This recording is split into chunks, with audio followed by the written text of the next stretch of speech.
안녕하세요. 한의사 최주리입니다.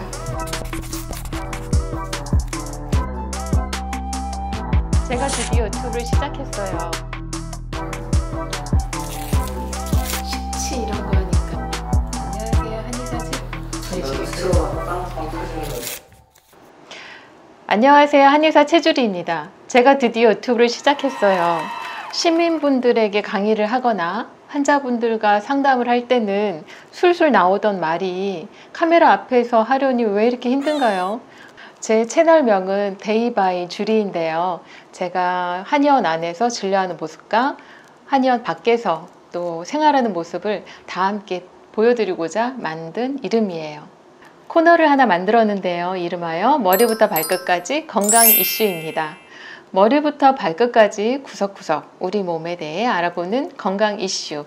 이번에 같이 알아볼 이슈는 경계 고혈압이에요. 이건 제가 유튜브를 개설하면 가장 먼저 다루고 싶었던 주제였어요. 제가 혈압, 당뇨, 고지혈증, 복부비만 이런 대사질환자분들을 진료하면서 정말 한 달만 더 일찍 오셨다면, 1년만 더 일찍 오셨다면 반 아니 10분의 1의 시간과 노력으로도 좋아지셨겠구나 하고 많이 안타까워했거든요. 경계고혈압 처음 들어보셨나요? 이게 뭐냐면요. 혈압이 어느 날은 정상이고 어느 날은 올라가고 이렇게 오르락 내리락 하거나 혈압이 조금 올랐지만 아직 혈압약 먹을 정도는 아닌 상태를 말해요.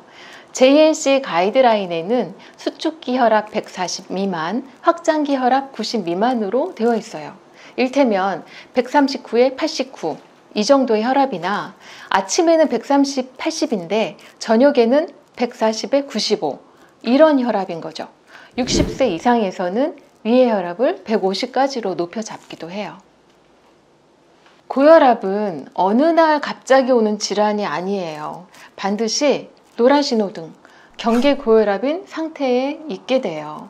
그런데 이런 신호를 미리 알아채고 예방을 해야 되는데 문제는 증상이 뚜렷하지 않다는 거예요. 뭐 알아야 예방을 하죠. 보통 머리가 무겁다, 두통이 자주 생긴다, 현기증이 난다라고 많이들 말씀하세요. 하지만 고혈압과는 전혀 관계없어 보이는 증상들, 소화장애나 발시림 같은 말초순환 장애로 나타나기도 한단 말이죠. 이러니 그때그때 혈압을 재보지 않는다면 알 수가 없어요. 근데 아이러니한 건 뭔지 아세요? 딱 경계고혈압에 있으면 아직 고혈압이 아니네 하면서 안심을 하세요. 이게 문제인 거죠. 혈압약을 먹지 않아도 되니까 다행이다가 아니라 이대로 가다가는 혈압약을 먹을 수도 있으니 브레이크를 잡아야겠다라고 하셔야 돼요. 혹시 왜 혈압이 올라가는지 알고 계세요? 놀랍게도 90%는 원인을 몰라요. 그래서 고혈압 환자의 90%는 본태성, 즉 이유 없음으로 분류되어 있어요. 그래도 정말 이유가 없는 걸까요? 원인을 모른다고 하는 이유는 2차성 고혈압의 원인이 되는 신부전, 선천성 심장질환 이런 1차적인 원인이 없기 때문이에요. 기능적인 이상이라는 얘기죠. 아무리 그래도 10명 중 9명은 원인을 모른다고 하는 건 좀 답답하죠. 대한고혈압학회 가이드라인을 보면 고혈압을 치료할 수 있는 유일한 방법은 체중 감량, 운동, 금주, 염분 섭취 감소라고 하고 있어요. 사실 다들 아시는 방법이죠. 몰라서 못하는 건 아니잖아요. 결국 정상 혈압을 만들지 못하고 거의 혈압약을 복용하세요. 의사분들조차도 이제까지 생활습관 교정을 해서 고혈압 전 단계에서 건강하게 드신 분이 1년에 한두 명도 안 된다고 그냥 드시라고 또 해요. 하지만 한의학적으로는 이 90%나 되는 본태성 고혈압의 기능적인 원인을 밝혀낼 수 있어요.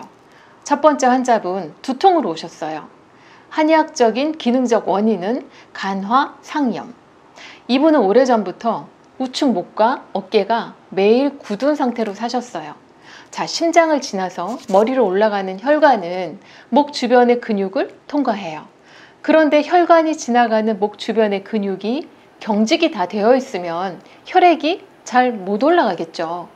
그럼 왼쪽은 잘 올라가는데 경직된 오른쪽만 유독 잘 안 올라가요. 그럼 결국 몸은 전체적인 압을 올려서 오른쪽도 잘 올라가게 만들게 돼요.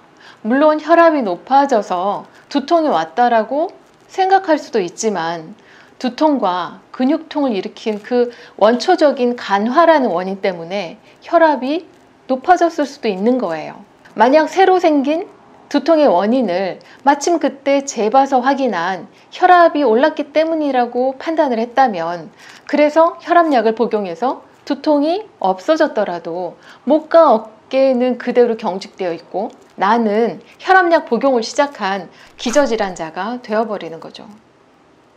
두 번째, 소화불량. 한의학적인 기능적 원인은 위열. 스트레스를 받으면 약간의 폭식, 과식을 하는 분이셨어요. 소화력은 좋은데 과식을 자주 하니까 소화제를 달고 사셨고, 소화제로 안 될 때는 침 맞으러 오셨어요. 폭식, 과식을 자주 한다는 말은 위장, 췌장 같은 소화기 장기들이 할 일이 엄청 늘어난다는 거예요. 위와 장의 염증도 왔다 갔다 하겠죠. 그러면서 혈압이 조금씩 오르기 시작해요.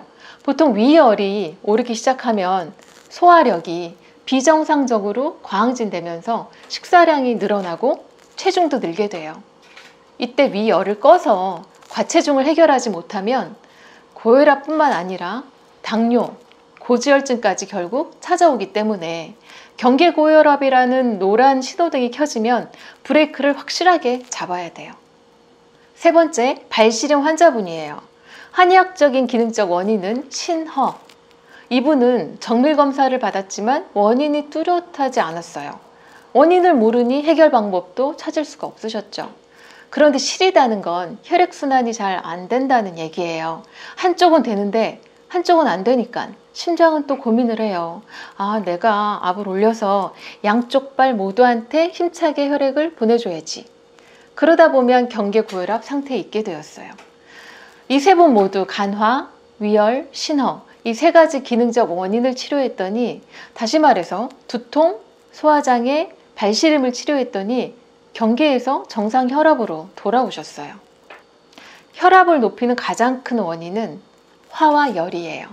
스트레스로 인한 간화가 수면의 질을 떨어뜨리고 머리로 가는 혈액순환을 방해하거든요. 위열은 거짓식욕을 증가시켜서 과체중을 만들기 때문에 위열을 내리는 것도 중요해요. 이런 간화와 심화, 위열을 내리는 식치 재료로는 금은화, 인동 등 알로에, 민들레, 감구, 갈근, 칡, 어성초 등이 있어요. 두 번째 원인으로는 어혈이에요. 어혈은 혈액 안에 남아있는 찌꺼기를 말하는데 이것들이 혈액순환을 떨어뜨리게 돼요. 어혈을 없애는 식치 재료는 단삼, 엉겅퀴, 홍화 등이 있어요. 세 번째 원인은 신허예요. 같은 고혈압이더라도 허증과 실증이 있을 수 있는데 간화나 위열이 실증이라면 신허는 허증이에요. 이때는 숙지황, 구기장, 둥글레, 육개 등의 식치 재료가 도움이 됩니다. 자, 오늘의 건강 이슈 경계고혈압에 대해서 알아보았는데요. 어떠셨나요? 유익하셨다면 구독과 좋아요, 알림 설정까지 부탁드립니다.